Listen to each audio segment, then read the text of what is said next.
Aleluia, graças a Deus. A gente tem uma liberdade aqui muito gostosa, bendita, maravilhosa, de poder estar aqui compartilhando assim, dentro daquilo que o Espírito de Deus vai movendo a cada manhã. Eu venho para cá, sempre com meu coração aberto, na esperança do que Deus vai gerar, vai revelar. Eu queria recomendar a você, quando você chegar em casa, você acessar lá Sal na Rede, que é o nosso endereço de YouTube aqui dos nossos encontros. Então você entra lá no YouTube, Sal na Rede, e a gente vai subir o mais rápido que puder, a gente já vai subir isso lá para a internet, disponibilizar Sal na Rede, o nosso encontro de hoje de manhã, e você vai ouvir lá a conversa que eu tive com o Divino aqui, o testemunho na íntegra. E hoje eu queria, dentro do que Deus colocou no meu coração, a gente estava planejado, né? Eu sabia que a gente ia ter o Divino aqui na primeira reunião, e Deus colocou uma palavra no meu coração para compartilhar aqui em família. E eu estava esperando em Deus assim a condução de como é que isso ia ser conduzido e como as coisas foram conduzidas dessa forma. Eu quero chamar um amigo aqui para sentar aqui comigo e compartilhar essa palavra. Eu quero conversar com ele sobre a palavra que Deus colocou no meu coração. Eu não combinei nada com ele, por isso eu sei que o coração dele está bom, está funcionando, ele está em dia, os exames dele, tudo normal, e porque ele vai tomar um choque. Mas eu queria chamar aqui para sentar comigo, bater esse papo no assunto, ele vai ficar sabendo qual que é o assunto aqui, e aí vai fazer todo sentido. Eu queria chamar aqui o meu amigo, Paulo Neto. Então eu queria chamar o Paulo Neto para sentar aqui comigo. Não na condição de filho, mas na condição de amigo. Pode pegar aí. E o Paulo Neto tem sido um amigo de muitos anos, né? Então, assim... Desde que eu nasci, né? Hã? Desde que eu nasci, né? Desde que você nasceu. E a gente tem vivido uma relação de amizade, às vezes nos momentos assim mais cruciais, né? E graças a Deus, louvo a Deus assim pela sua amizade, pela sua honra.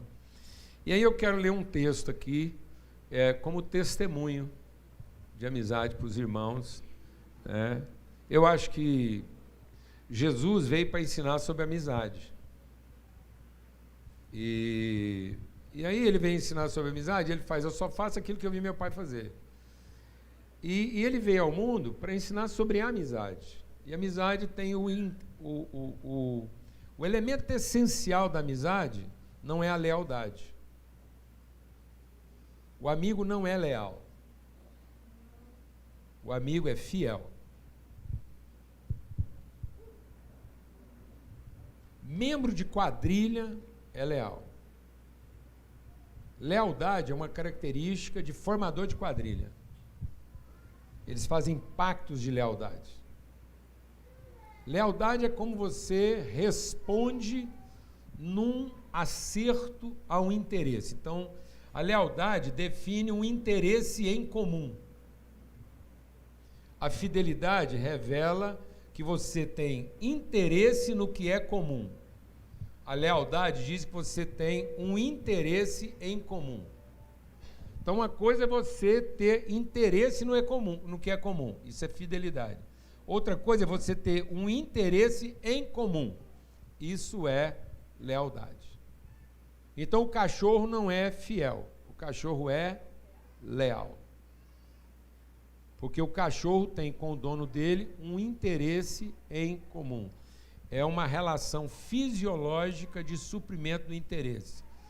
O dono tem o interesse do carinho, da correspondência, e o cão tem o interesse da guarda, do alimento e do cuidado. Então, eles trocam favores, e isso é uma realidade. Aliás, hoje, a relação com o cão tem se revelado uma das relações mais promíscuas da humanidade. Tem muita gente resolvendo com o cachorro o que não consegue resolver com a família. Vou falar devagar, porque às vezes você não escutou, passou rápido. Tem muita gente resolvendo. Isso era próprio lá dos impérios. Lá no Império Romano, as pessoas começaram a ter relações íntimas com os animais.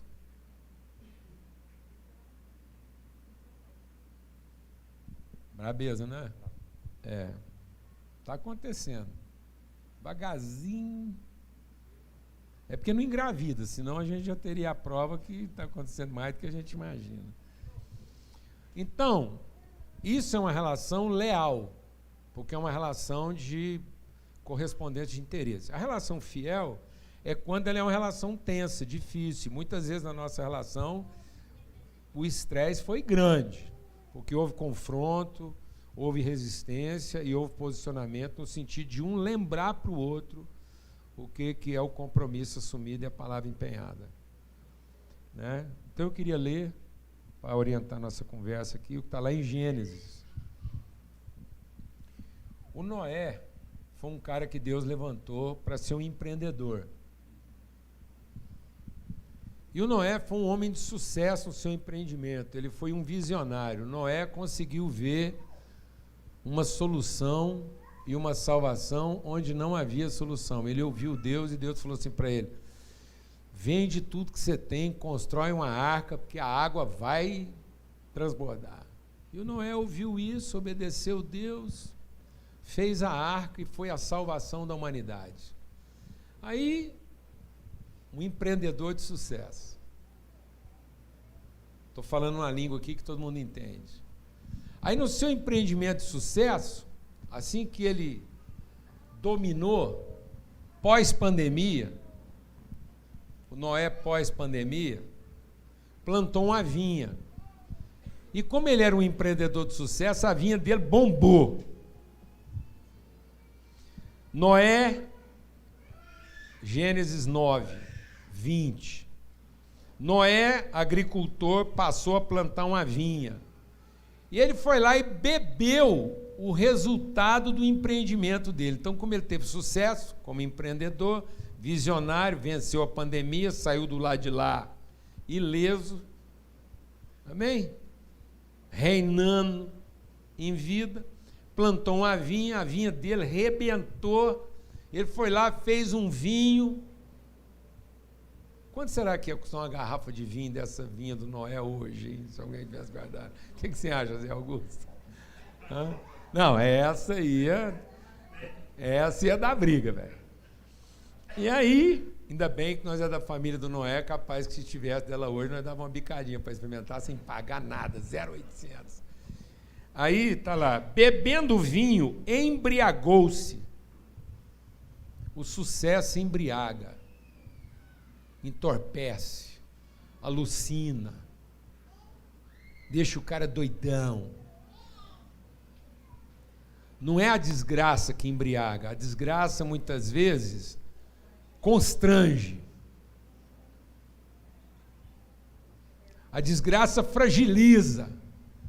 Mas o que embriaga mesmo, de deixar o cara alucinado, é o sucesso. Aí ele ficou doidão, tirou a roupa, ficou pelado. Ficou nu dentro da sua tenda. Cã, pai de Canaã, vendo a nudez do pai, foi contar isso aos seus 2 irmãos que estavam do lado de fora. Quem foi contar? Quem foi contar? O próprio filho. O próprio filho foi expor a vergonha da casa. Os 2 irmãos, que eram Sem e Jafé, pegaram uma capa, puseram-na sobre os seus próprios ombros e, andando de costa, com o rosto desviado, cobriram a nudez do pai sem que a vissem. Paulo Neto, eu queria conversar com você sobre isso, sobre esse desafio, que é esse dilema de ter uma relação íntima com alguém que no seu sucesso, alguém que às vezes é importante para nós, alguém de quem a gente desfruta a intimidade, alguém que a gente confia, alguém que a gente tem expectativa dele, porque é normal. Você ama a pessoa, ela faz parte da sua intimidade, você tem uma expectativa, essa pessoa te desaponta, fica nua, fica doida. E aí você tem 2 caminhos: ou você olha para a pessoa e expõe, ou você não olha para a pessoa e cobre a vergonha dela.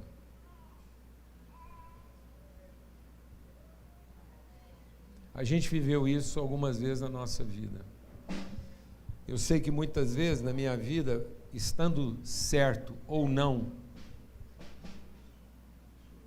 muitas vezes eu trouxe para a nossa casa desafios constrangedores. E sei o que foi o seu desafio. Como eu encontrei em você honra, né, eu nunca me senti exposto. E eu vejo o quanto que foi desafiador e vice-versa. Houve momentos na nossa vida em que, né, você estava totalmente pelado, e eu sabia disso. E aí?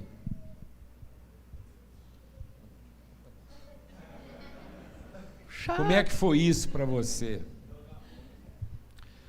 Bom, para mim, primeiro eu nunca me vi como um filho único, né? Então, eu nunca vivi esse desafio sozinho.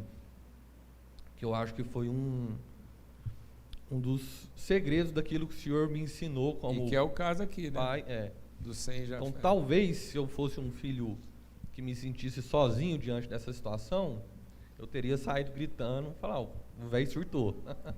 E eu não dou conta desse velho doido pelado aqui, não. Mas como o Senhor e minha mãe sempre me rodeou e me trouxe a consciência de que mesmo sendo primogênito lá em casa, eu nunca fui um filho único, né? Sempre, isso foi muito difícil de entender ao longo da minha vida, repartir meus pais com o tanto de irmão que eles arrumam. E continua arrumando? E continua arrumando. Foi muito importante nesses momentos, porque eu tinha a quem compartilhar, né, esses momentos e buscar ajuda, direção, discernimento, para poder cobrir a vergonha ou exortar. Muita gente acha que lá o Paulo Júnior fala, a gente só escuta, mas eu sou um cara que sempre bati e continuo batendo muito de frente com o meu pai. Se tem alguém que já exortou ele, já dei trabalho assim nesse sentido, e no bom aspecto também, não só, né, nos meus momentos de rebeldia, mas de lucidez também, de ser usado por Deus para exortá-lo, né? E sempre foi isso, eu nunca fiz isso sozinho. Por mais que em alguns momentos eu fui o escolhido para representar isso na nossa intimidade, eu tinha irmãos na nossa comunhão que estavam comigo ali, né, me ajudando, me orientando, me dando esse suporte. Primeiro princípio: não encare o constrangimento de ninguém, o desafio de ninguém, a vergonha de ninguém, numa perspectiva individualizada. Encare isso sempre numa perspectiva familiar. Amém? O desapontamento é uma expressão primária do individualismo.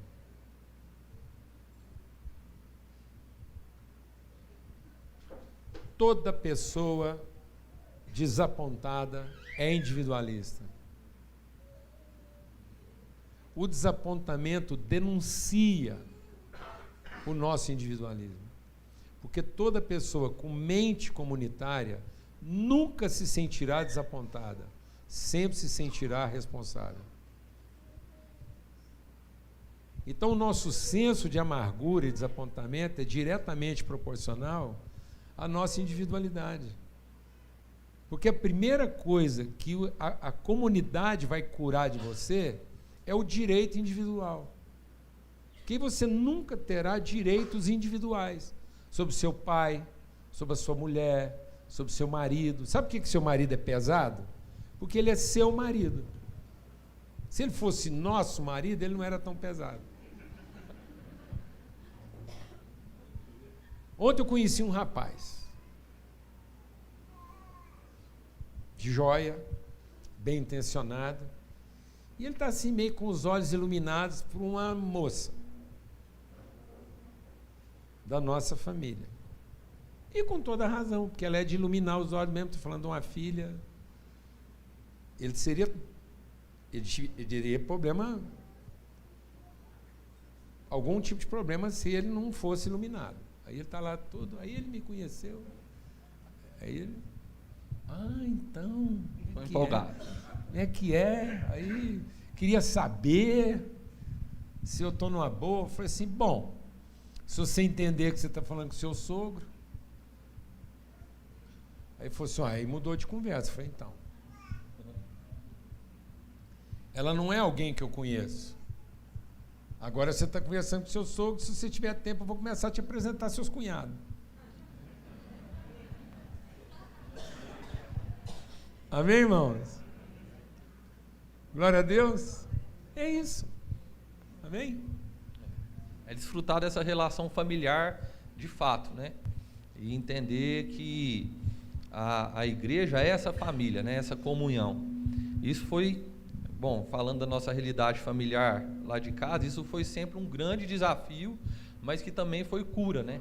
Porque para suportar toda essa pressão, só entendendo que de fato é família. E a família, sim, gente, é do mesmo jeitinho. É difícil de entender. Eu até compartilho isso muito com a Ana, porque lá em casa sempre foi do mesmo jeitinho. E eu ficava indignado às vezes, né?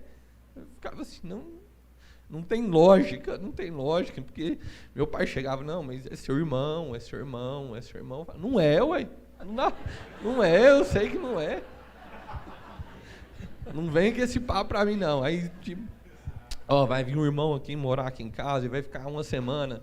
Aí você vai ceder seu quarto aí para ele, é só uma semana. Aí passava uma semana, um mês, 2 meses, um ano, e eu fora do meu quarto. Mas é seu irmão, né? E assim, isso foi muito difícil de entender mesmo. Mas no dia que eu comecei a entender isso, eu vi o tanto que nossa relação, nossa vida ficou mais leve. E hoje eu desfruto disso, né? A Ana é testemunha. Em todos os cantos que eu vou, eu tenho família, né? Eu tenho irmão. Então, assim, eu já passei situações longe de casa, mas longe de casa, e me senti em casa, porque eu tinha, de fato, um irmão que estava disposto ali a dar a vida por mim, como eu daria por um irmão que até então eu achava que era só quem era de sangue, né? E isso fez muito sentido na minha transformação, na minha vida, tem feito, né? E isso exige de nós, e aí eu acho que é um segundo ponto, né? Que você estava falando sobre lealdade, disposição, né? Porque família exige disposição. Não há família se não houver disposição, né? Então eu vejo essa geração de pai de pets, porque é mais fácil você ter um filho leal do que ter um filho que é família, né? Porque exige disposição. É mais fácil você ter um melhor amigo que só late e te faz... e te lambe. Porque, do que ter um amigo que vai te dar dor de cabeça e vai exigir disposição de você, de cuidar, de passar perrengue junto, de sair de casa tarde da noite, ou de ceder seu quarto para que ele durma, para que ceder seu lugar na mesa para que ele coma. Isso é algo que, na minha geração principalmente, eu vejo que é um desafio, né? Porque a gente mal tem disposição hoje para as nossas coisas, né? É uma geração meio preguiçosa, assim, se for dizer, né? Tudo é muito difícil, tudo é muito pesado. Quanto mais ter disposição para cuidar dos interesses do outro. Então, é algo que eu sempre desafio minha casa, eu e minha esposa, a gente entender essa disposição pelo outro, né? Não ter preguiça. E é mais fácil, é mais cômodo, é de interesse comum. Eu tenho um amigo que eu carrego uma luva e um saquinho plástico para recolher as merdas que ele faz. Então eu não tenho que me envolver com aquilo, né? Tem uns amigos. O tempo todo. Agora, outra coisa é você, né, olhar pro cara e falar assim: rapaz, você tá achando que eu sou lata de lixo? E o cara fazer assim. Porque aí você não carrega um saquinho para limpar as merdas que o outro faz. Você vai ter que ficar enfesado.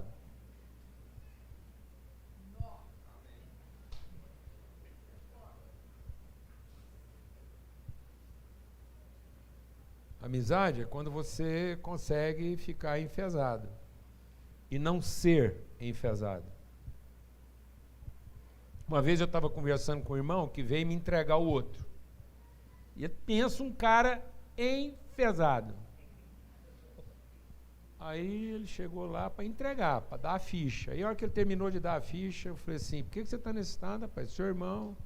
Falou, não, eu estou muito enfesado. Eu falei, mas o que foi a gota d'água assim? Falei, rapaz, no meio da conversa lá, eu tentando esclarecer um negócio que ele estava errado, ele simplesmente virou para mim e falou assim, escuta, por que você não vai à merda e me deixa pegar o evangelho? Nesse nível, 2 pastores. Eu falei, então eu vou te falar uma coisa, o problema não foi ele ter te mandado a merda, o problema é que você foi. Porque se você não tivesse sido leal a ele, indo fazer o que ele te mandou, você tinha sido fiel não indo e você agora não estava enfesado. Amém, irmãos? Em nome de Cristo Jesus. Isso é um pacto. Isso é uma palavra empenhada, isso é um compromisso assumido. As pessoas estão inventando um evangelho para viver. Não há outro evangelho. Ou a gente vive isso na sua plenitude, ou nós estamos debaixo de maldição. Você viu o texto lá? O texto é isso. Essa é a diferença entre bênção e maldição. O povo está achando que a diferença entre bênção e maldição é o tanto de dízimo que você dá. Ah, você quer saber a diferença entre bênção e maldição? Então dá mais dízimo. Isso não é bênção e maldição, mas isso é propina. Isso é corrupção passiva. Achar que você vai ser mais abençoado dando dinheiro, isso é corrupção passiva. Isso dá cadeia. Se isso for registrado, tinha gente que tinha que estar preso. Se conseguisse registrar o que está na alma dele quando ele coloca o dinheiro dele na oferta. Se desse para filmar a alma do cara, ele tinha que ir preso por corrupção passiva. Você está achando que rezar mais? Não é isso. Sabe o que é bênção e maldição? A forma como nós lidamos uns com os outros nos seus desafios e na sua nudez. É aí que está a diferença entre bênção e maldição. É na prática da justiça e não no exercício do juízo. Viver em família, entender que isso funciona, praticar isso incondicionalmente. Eu queria trazer uma coisa que está aqui nesse texto aqui. É conseguir olhar para o problema do outro sem olhar para o outro.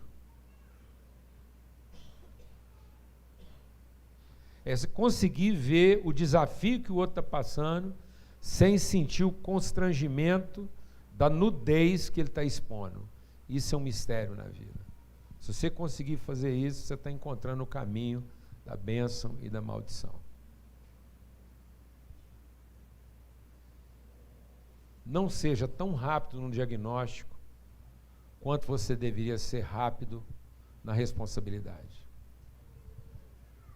E tem pessoas que têm o diagnóstico primeiro para talvez ter a responsabilidade. Tenha a responsabilidade primeiro para, quem sabe, ter o diagnóstico. Porque mesmo sem diagnóstico, você assumiu a responsabilidade. Quem assume a responsabilidade vai conseguir ajudar o outro, mesmo que erra no diagnóstico. Mas quem acerta no diagnóstico nunca vai conseguir ajudar o outro se não assumir a responsabilidade. Seu diagnóstico não vale absolutamente nada se não for a partir do fato de que você assumiu a responsabilidade.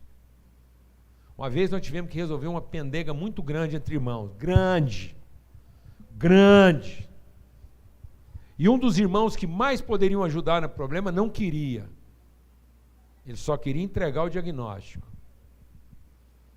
Eu falei, irmão, vamos partir do pressuposto que estamos todos errados. Vamos partir do pressuposto que todo mundo bebeu a cachaça, está todo mundo perdido. Pelas misericórdias de Cristo, nos salve, nos evangeliza, nos revele a luz. E ele não. Fizemos uma reunião com todo o presbitério, todos os pastores. E ele sentou lá. Falei, irmão, nos exorta, nos oriente. Não, eu vim aqui para apresentar minha carta de afastamento. Estou saindo. Falei, beleza. Então, irmão chorando, que coisa. Finalmente, nós nos submetemos a saída dele, mesmo não concordando. Aí, rapaz, a hora que todo mundo falou, então tá bom, então a gente reconhece a sua saída. Foi então agora, já que eu não faço mais parte, eu gostaria de deixar para vocês aquilo que eu percebo e que eu identifico como problema aqui, vou deixar porque quem sabe vocês podem finalmente ouvir e resolver. Eu falei, agora não. Agora o que você tem para dizer não tem o menor interesse. Porque agora é palpite. Quem está do lado de fora é palpite. Quem está do lado de dentro é orientação. Então é preferível a orientação errada de quem está dentro do que o palpite certo de quem está fora. Você vai conseguir resolver o problema do seu irmão de costa. Mas seu palpite de frente não vai fazer nada por ele. Se você assumir a responsabilidade do seu irmão andando de costa, você vai curar ele. Mas seu melhor palpite de frente não vai fazer nada por ele. Porque o seu palpite de frente é a forma como você está respondendo ao seu desapontamento. É a orientação certa para quem está frustrado. Você não está propondo uma revelação, você está tentando resolver sua insatisfação. E ninguém vai ajudar ninguém a partir da sua insatisfação. Nós só vamos conseguir ajudar alguém a partir da nossa revelação. E revelação é uma coisa que você consegue oferecer mesmo de costa. E muitas vezes, vou falar aqui de 2 amigos, nós tivemos que virar as costas um para o outro para conseguir ajudar. De frente, a gente não conseguia.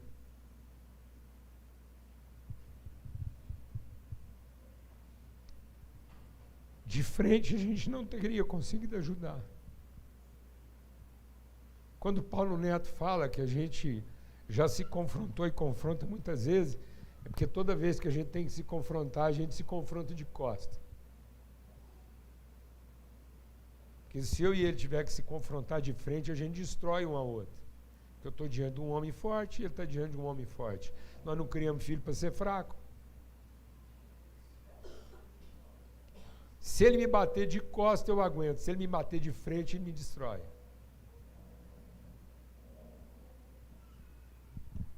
Alguém entendeu o que eu estou falando aqui ou não?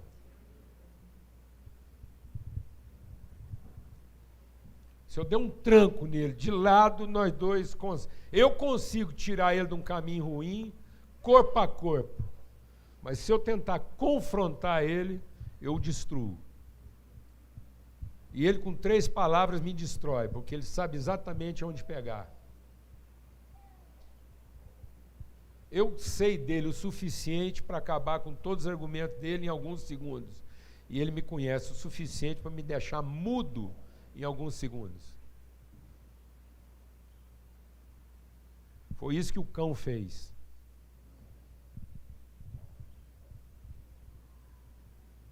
Amém, amados? Em nome de Cristo Jesus. Pelo sangue do Cordeiro.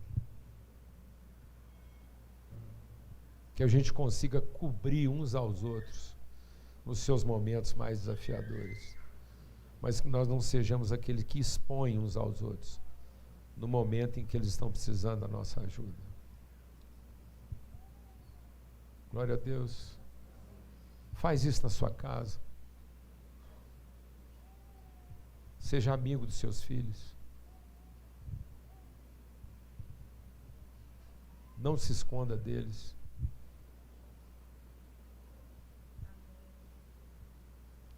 Talvez o seu melhor amigo está muito perto de você e você não percebeu isso ainda. E porque você está preferindo olhar para ele do que olhar para a relação que Deus te ofereceu através dele. Glória a Deus. E toma cuidado. Porque o isolamento só fala da nossa soberba.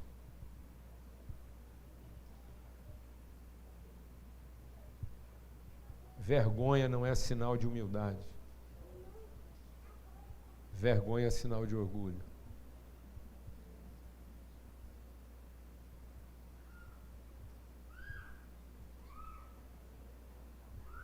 Vergonha não é sinal de humildade.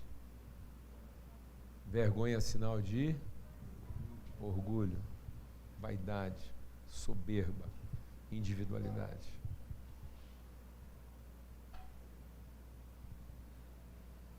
E aí?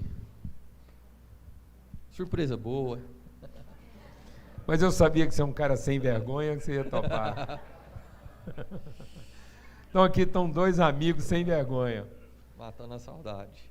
Matando a saudade. Mas é isso, é uma bênção, essa igreja, essa comunidade aqui, graças a Deus, desfruta desse ambiente, né? Eu posso testemunhar aqui de vários desses irmãos que já foram usados por Deus, o próprio fato de eu estar aqui hoje, né? Sentado nessa cadeira aqui, desfrutando disso. Foram homens de honra mesmo, que não tiveram medo, né, de me desafiar, não retrocederam ou não se sentiram de mãos lavadas, né, vamos dizer assim, nunca mediram esforços para assumir a responsabilidade que tinham diante da minha vida, e eu dei trabalho para muitos deles, né, nesse sentido. Mas é muito bom poder desfrutar disso, sabe? Poder estar aqui hoje, nesse lugar, conversando aqui com meu pai, com meu irmão. Milagre de Deus mesmo, né? É testemunho vivo dessa palavra disso, porque eu já fui esse irmão que bebeu o vinho, se embriagou, ficou pelado, rebelou. Eu nem me contive em ficar dentro da tenda, eu fiz barulho fora da tenda também. Você saiu correndo pelado pela rua. Pelado, enfim. Mas o importante é que eu tinha esses irmãos que souberam responder, né, aquilo que é a vontade de Deus para a família, e me exortaram da forma que precisava exortar, me cobriram da forma que precisavam cobrir, me preservaram também da forma que precisava preservar, tudo no seu tempo. E isso está disponível para todo mundo, para todos nós, porque essa é uma vida de família de verdade, né? Isso é promessa, né? Promessa isso de é Deus, da família. A gente tem que desfrutar disso, sem medo, né? Porque o medo é que nos priva disso, o medo da vergonha. Isso não é um acessório, né? Isso é essencial. Esse é o cerne, né? É o Exatamente. cerne da família, da vida em família. E é bom a gente saber disso. Tá pelado, mas é irmão. Amém? Porque às vezes a gente acha que ele só é irmão se estiver vestido, né? Ou então a gente tem que vestir ele para depois ele virar irmão. Não, amado, ele é irmão, pelado. Por isso a gente vai vestir ele. Porque a igreja inventou esse negócio aí. Ele só é irmão depois de vestido. Não, ele é irmão mesmo, pelado. E é porque é irmão que de costa, sem olhar para ele, nós assumimos a responsabilidade de cobrir ele. A gente não manda ele se vestir. Vai lá se vestir para poder ser meu irmão. Não, a gente vai lá de costas, sem olhar para ele e o veste. Pode falar. Vou fazer uma contribuição aqui, porque a família é estendida mesmo, claro, não tem jeito, viu, Neto? Ganhou um presentaço. Mas sabe, a maldição foi sobre o filho do Cão. Foi. Então, maldito seja Canaã. E Noé não amaldiçoou porque Noé era ruim e não tinha noção das relações. Porque o livro de Gênesis é um livro de princípios. E ali estava demonstrando uma ordem, um princípio das relações. Bom, olha, isso aqui é chave. Noé não está amaldiçoando a geração de Cão. Noé está apenas revelando para o Cão qual é a maldição que ele evocou sobre si. É isso aí. É isso aí. E aí, maldito seja, a maldição veio sobre o filho dele, porque quando Cã não discerniu a ordem daquela relação, ele não saberia transmitir aquilo para as gerações subsequentes. Então, se eu não discerno a mulher do meu pai, eu não discerno a minha esposa. Se eu não discerno o homem da minha mãe, eu não discerno meu marido. Se eu não discerno o filho do meu pai, eu não discerno meus irmãos. Então, a gente prejudica todas as nossas relações, porque nós não temos uma perspectiva dessa ordem maior. E às vezes o cara vai lá e ele mesmo compra uma roupa e resolve a vergonha dele. Mas ele não percebeu que ele gerou uma maldição para as próximas gerações. E nós estamos gerando um povo hoje que não sabe lidar com os erros dos outros. Nós estamos formando um povo hoje susceptível, fragilizado, que toda vez que tem que assumir a responsabilidade de um processo, se ressente, se fragiliza, se magoa.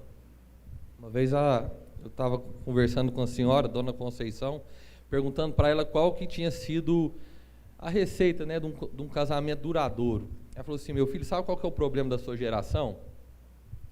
É que quando o chuveiro estraga, vocês não tentam consertar, vocês vão lá e compram outro. E a minha geração, a gente aprendeu a consertar as coisas, consertar as relações, tentar consertar o chuveiro ali. E eu lembrei muito da minha infância, né, porque você tinha mania de querer consertar tudo, ainda tem. Então, meu pai tem uns quartinhos lá cheios de trangueira, que ele fala: não, um dia eu vou consertar isso aqui, as ferramentas e tudo. Eu lembrei, porque isso é princípio, né? A gente, antes de pensar ali em descartar, é consertar, é olhar para dentro, é ir lá, abrir, ver as entranhas de um chuveiro, ver o que aconteceu lá dentro, o que queimou, o que foi a resistência que estourou. E aí eu achei interessante um raciocínio tão simples, mas tão profundo, né? A gente simplesmente hoje, a minha geração, estraga um celular, você já fala assim: eu estou precisando de um novo. Você não pensa no processo, já vou abrir ele aqui, vou ver o que tem, vou tentar consertar e descarta. Isso porque um dos motivos é razoável, porque a gente sofisticou demais a instrumentalidade que satisfaz nossa necessidade. Então a gente ficou tão sofisticado em satisfazer a necessidade, que a gente não consegue penetrar esse ambiente. A gente se tornou estrangeiro do ambiente daquilo que nos atende. Isso é uma cultura que foi imposta a nós exatamente para você depender do serviço e não da relação. E a gente não percebeu isso. Eu estava lá em Brasília recuperando um negócio lá, o cara virou para mim e falou assim: não insiste não, isso não tem recuperação. Eu falei: você não sabe o que você me falou agora. Agora eu falei: rapaz, eu fui chamado para recuperar a gente, nós não vai dar conta de uma porcaria dessa aqui. Agora virou uma questão de honra. Você quer falar, velho?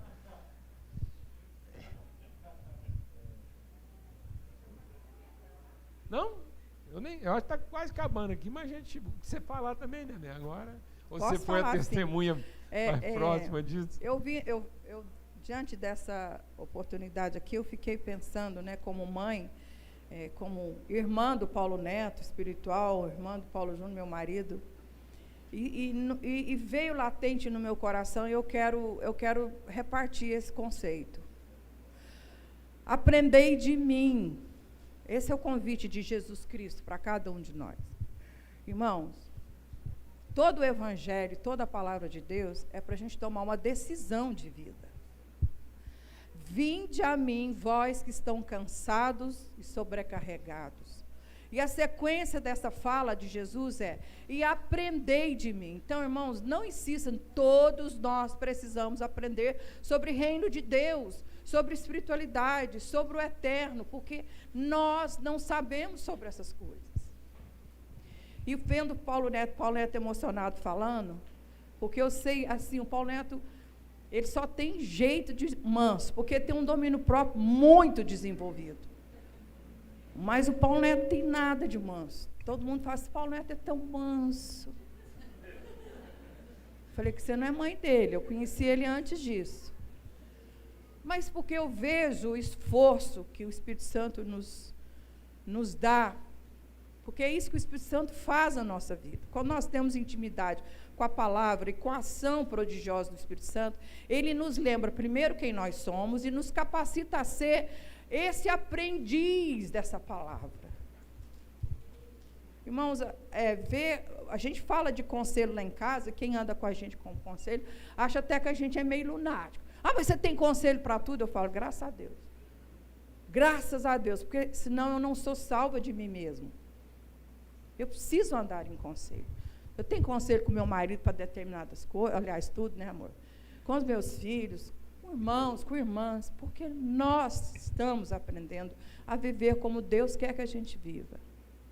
E eu me lembro que o Paulo Neto, sentado assim lá, os nossos meninos na sala, quando a gente via que o negócio precisava ser retomado, assim, os afetos, porque, gente, uma casa que tem muita criança, lógico que tem muita briga, lógico que tem muita coisa para ser acertada.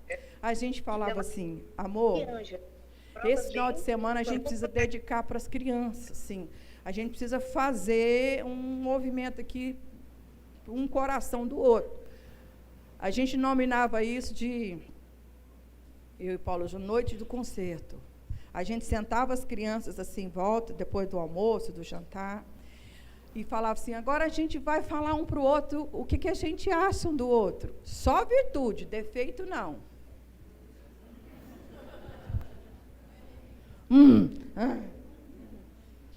Não era assim, Neto? Que mais? Mandava beijar, abraçar. Aí, a gente ri disso hoje, mas a gente sabe o esforço que cada um deles, na sua personalidade, no seu exercício contra a carne, tiveram que fazer para superar. Hoje a gente se encontra, é uma rasgação de seda facilmente. A gente sabe lembrar um para o outro as virtudes. Mas isso não foi natural, irmãos. Nós gastamos tempo para conquistar isso. Então, para os pais que têm crianças aqui, preste atenção como você educa seus filhos, como você precisa ser um agente de educação ali, na carne. Faça o que Deus mandar. Então, lá em casa a gente fazia e faz isso. Hoje, quando a gente tem reunião de conselho para decidir alguns movimentos, porque a gente não faz nada, eu, Paulo Júnior, sem a bênção dos nossos filhos. Porque se a gente passar nele, a gente vai passar contra tudo. Porque eles são os mais próximos das nossas emoções. Eles nos conhecem muito.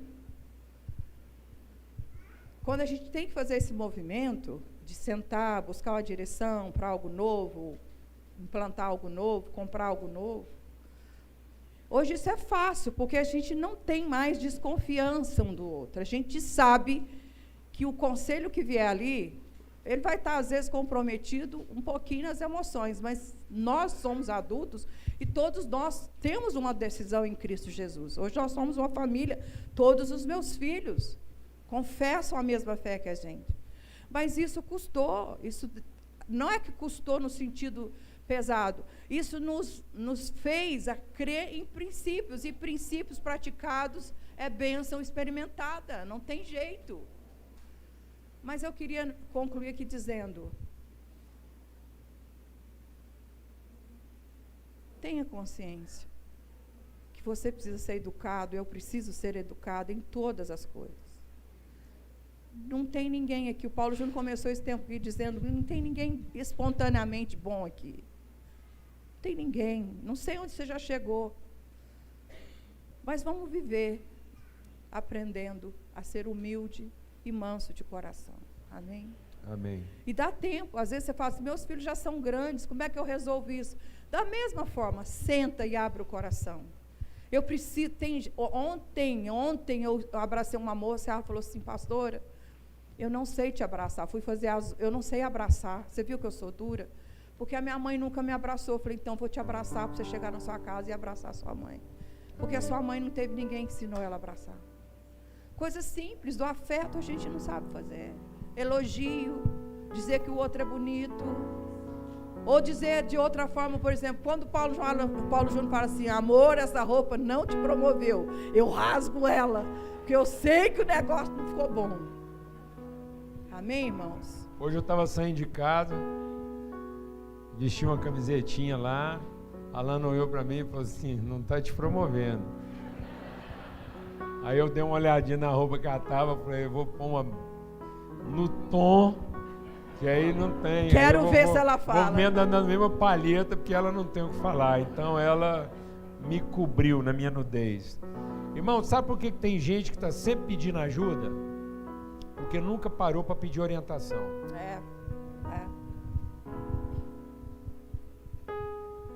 Deus não quer que você procure a Ele pedindo ajuda. Sabe quem está doido para você pedir ajuda? O capeta. O capeta sempre aparece oferecendo ajuda. Jesus estava no deserto, o capeta oferecendo o quê? Pão e Ajuda. água. Sabe quem vai aparecer oferecendo ajuda? O capeta. Porque o Espírito de Deus vai sempre aparecer oferecendo o quê? Orientação. E hoje foi uma palavra de orientação e não de ajuda, amém? Glória a Deus. Você não vai vir aqui para receber ajuda, você vai vir aqui para, em família, receber orientação. Amém. A ajuda você já recebeu, você tem ela. Se você estiver orientado, você já sabe exatamente que a ajuda virá de você. Você é o ajudador. Você é a solução que Deus quer levantar para o problema lá, desde que você receba orientação, tá bom? Eu vou pedir para o Paulo Neto orar. Ele está na unção aqui, ele derrama a unção sobre nós aqui, né? E nos abençoa. E eu queria dizer, antes a gente, você lembra, amanhã é o nosso encontro da unidade. Terça-feira, põe um slide aí da escola de liderança, você tem aí, Daniel? Não?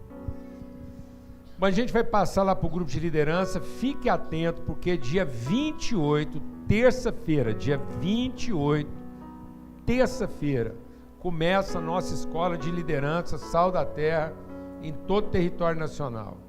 A primeira aula vai ser transmitida nacionalmente, online, e você pode fazer parte dessa escola. Ela acontece uma vez por mês, numa terça-feira. Ela é aberta a todos que querem participar, porque não é uma escola de líderes, é uma escola para desenvolver liderança.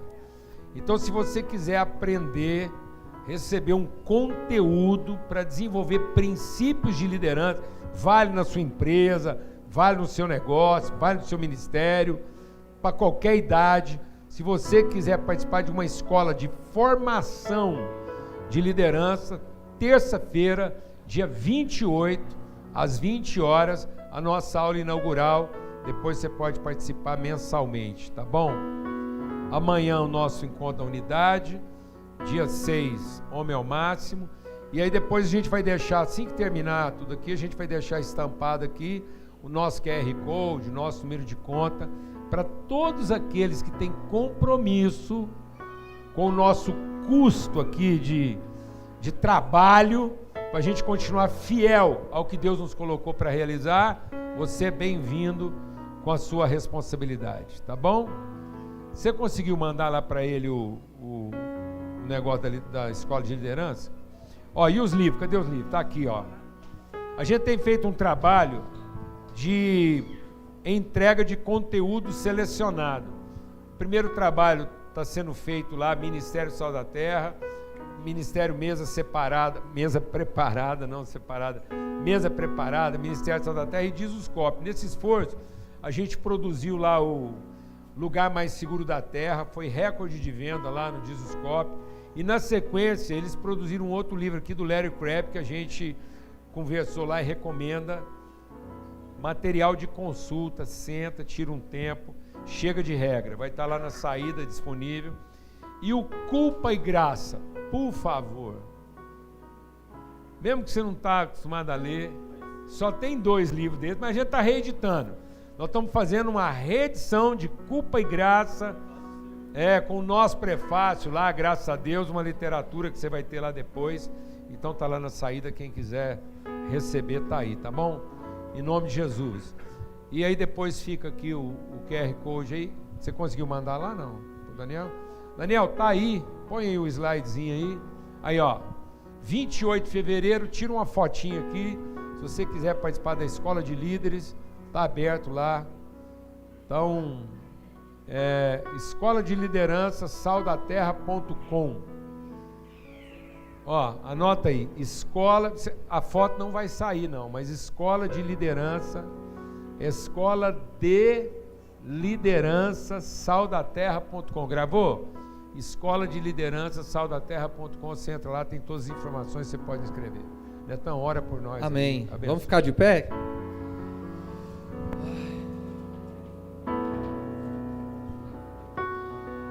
Senhor nosso Deus e Pai, muito obrigado, Deus, por essa manhã maravilhosa, Pai, por esse banquete, por esse tempo em família, Pai, pelo Teu Espírito derramado, Senhor. Obrigado porque o Senhor nos chamou para vivermos em comunhão, em família, Pai. E tem sido um privilégio, Senhor, caminharmos, Senhor, dia após dia, Senhor, crescendo, conhecendo o Senhor, aprendendo com o Senhor e desfrutando disso nas nossas relações, nas nossas comunhões, Pai, no nosso dia a dia, Pai, todas as vezes que a gente encontra. Obrigado por tudo que o Senhor tem feito através de nós, Pai. Que o Senhor possa sempre nos lembrar de quem nós somos, Pai, de quem o Senhor nos fez, Pai, daquilo que o Senhor já prometeu sobre as nossas vidas, Pai, para que a gente não gaste tempo, Pai, correndo atrás de bênçãos, Senhor, mas que a gente lembre que já fomos abençoados desde a eternidade, Senhor, para revelar o Teu amor, para revelar a Tua misericórdia, para revelar a Tua bondade, Senhor, para multiplicar, para frutificar, Senhor, e que o Senhor possa mesmo, Pai, nos lembrar disso dia após dia, para que onde a gente pisar, Senhor, o amor do Senhor seja revelado, Senhor, o perdão do Senhor seja revelado, Pai. As pessoas, os irmãos que ainda estão nus no nosso caminho possam ser cobertos pelas nossas vidas, Pai. E que o Senhor nos use, Pai. Nos use dia após dia, Senhor. Em nome de Jesus. Amém.